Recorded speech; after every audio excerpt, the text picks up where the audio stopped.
You know what used to be a nice little comfort when things got tough in life? Fast food. A cheap burger, french fries, a soda, a proper meal, and a solid $5 escape, especially from the stress of cooking or just staring at a fridge full of nothing. But nowadays, it's crazy that even that seems to be slipping out of reach. And it's not just in my head, it's not just in yours. You walk into any McDonald's nowadays, and that Big Mac combo just hits you with what feels like an insult. $13, $15, even $18 at some places that I've seen. $18 for what? A greasy ass sandwich, some fries that don't even fill up the container, and a paper cup. Then you look around the menu to try to find something else cheaper. 10-piece McNuggets meal, $13. Even a single McChicken is like $4 or $5 nowadays. Sometimes it just seems like it doesn't even make sense, and I've tried to do the math in my head, like, am I missing something? Only to realize that in this world, for many people, you're simply not rich enough to eat cheap anymore. And that's the part that feels insane, because fast food was supposed to be the backup plan. When you couldn't afford groceries, when you didn't have time, when you were just scraping by and needed a quick bite late at night for a few dollars. But now that's gone. Fast food has become a luxury. And I think it says a lot about where we are as a society when the fallback meal for broke people, brokies, now literally costs more than what a lot of sit-down restaurants charge. Now, I don't need to throw the stats at you for you to know what I'm talking about. I'm sure everyone has felt it. But just for the record, and because some people like to gaslight you by saying, oh, it's just inflation or you're just exaggerating, let's be clear that the numbers are brutal. I saw a stat that between 2014 and now, fast food prices in general are up by 60%. That means a $5 burger would now cost $8 on average. All across the board, it's been like this. McDonald's, Chipotle, Taco Bell, and in some cases, it's literally doubled the previous price. Big Mac, $13.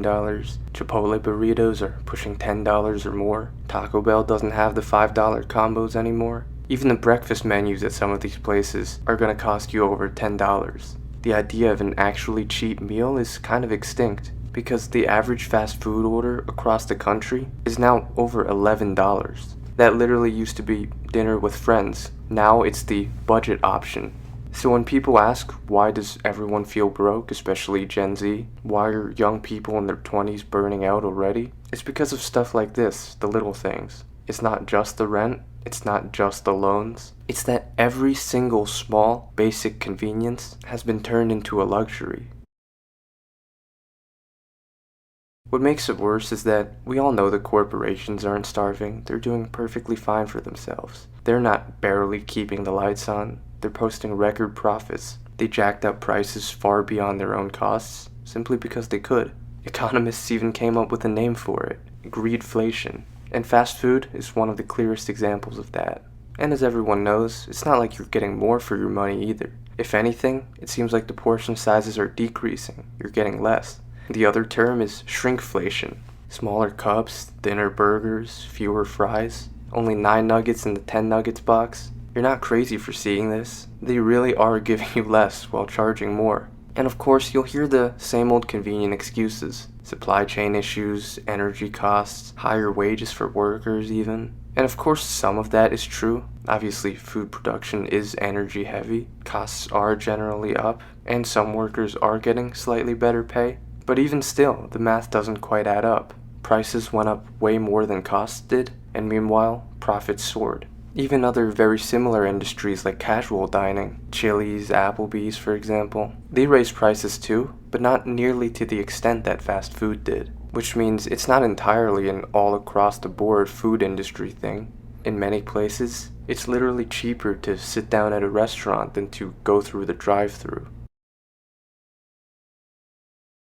Now I hope you guys all got to this part of the video, because I already know there's some asshole in the comments saying, well, just buy groceries bro, problem solved. But first of all, that's not the point of this video and doesn't discredit anything I'm saying. And second of all, the reality is that groceries aren't cheap either. Prices for food at home are up about 25% since 2020. And even the basics like eggs, milk, and bread have jumped in ways that our parents have never dealt with.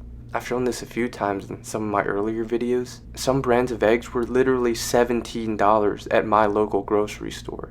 What the fuck is that? And of course, cooking yourself can be cheaper if you have the time, the skill, the space, and the upfront money to buy in bulk. But a lot of people in their 20s don't. If you're working long hours, living in a very small apartment, juggling multiple jobs, sometimes you just don't have the time and energy to prep an entire week's worth of rice and beans or some shit. And that's why fast food mattered on a cultural and societal level. It was just about survival and a basic comfort. It was about being able to spend a few bucks, get something quickly, and get through the rest of the day. And when even that disappears, telling people to just cook at home, bro, it's more like gaslighting, a dismissal of an actual, real issue at hand. But as always, I want to step back for a second and just look at things from the bigger picture. Because this isn't just about a burger being overpriced. I wouldn't waste my time dedicating an entire video towards something if it was that small. Again, on a cultural and societal level, it's about what fast food symbolized. It used to be the safety net, the I'm broke but I can still grab something to eat real quick option. And the dollar menu was like an unspoken promise that no matter how bad things got, you could at least scrounge up a couple of bucks for a meal. And now, that's gone. When that safety net, a cheap option that used to be a part of our lives, is ripped away, it's a bit of anxiety and dread, especially about the future, knowing that the bottom has now been raised so high that there's nowhere left to fall.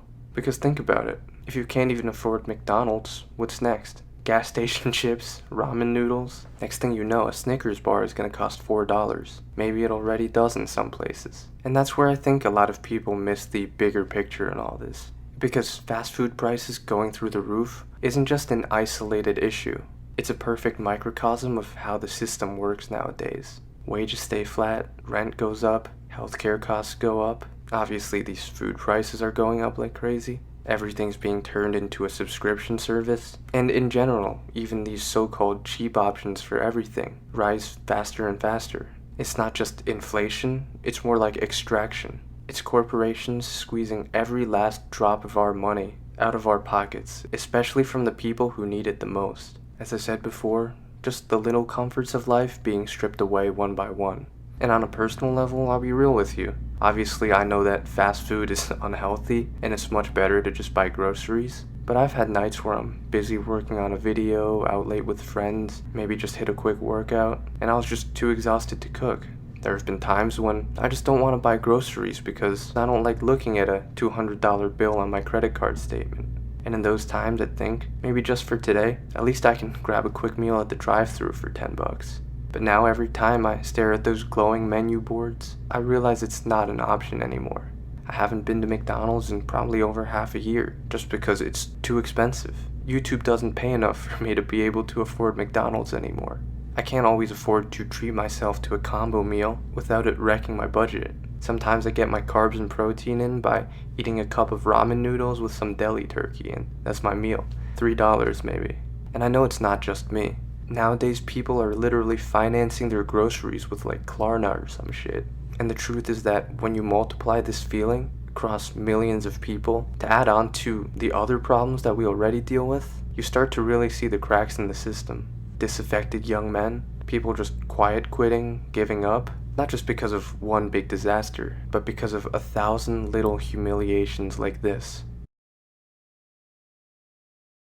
It's never just one big crisis that breaks people, because we as humans always have the ability to be resilient and adapt and overcome in the face of adversity, as cheesy as that sounds. But rather, it's the constant grind of the little things that shouldn't even be a problem. The comforts we once had being taken away from us, every last penny being siphoned out of our wallets, and a burger that used to be cheap not being cheap anymore. And sometimes you don't even realize how deep it goes until one day you wake up and realize, this isn't normal, this isn't the way things used to be, this doesn't even feel human anymore. And on that last point, especially with the way fast food restaurants are even designed nowadays, you walk into a McDonald's and it looks completely sterile and gray, techno-dystopian or whatever. No more fun Ronald McDonald's designs, it's just kiosks and maybe one person at the counter, but you don't even talk to them when placing an order.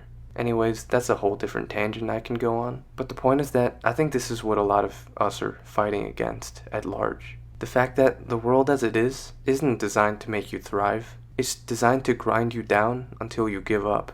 unless you have an effective way of fighting back against it, of course, or just finding your own path within the chaos. Maybe the solution is not glamorous, maybe it isn't some big triumph, but my personal philosophy has always been that carving out your own lane, even in small ways, is the closest thing to freedom that they can't take from you, even if they take everything else. I found that what's made my life a lot better is making the decision to go my own way in a world that wasn't made for me. And let me know if you feel the same.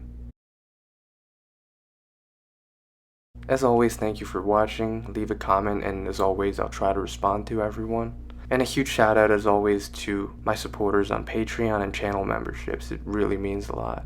You guys see that I don't take sponsors, I don't have any ads in this video aside from like the default ones that YouTube does. And I'm trying to make a living off of YouTube, but it isn't easy, especially with some of my videos getting demonetized ever since I've started talking about these larger scale societal issues coincidentally. But if you've ever gotten some kind of value out of my videos and would like to support not only me, but also the message that I'm trying to get across, then I'd really appreciate if you join, like I said, Patreon or channel memberships. On Patreon, you can join our community chat. It's a group chat with me in it where we talk about a lot of really interesting subjects, and I give behind-the-scenes channel updates. I also have some cool bonus content on there from time to time. Or you can join channel memberships and you'll have access to the full archive of videos, including some of the previous ones that are a bit more personal and in-depth that I decided to make members only, as well as hours and hours of full-length live streams. So either way is a great way to support the channel, tons of extra content, and again, it really helps a lot.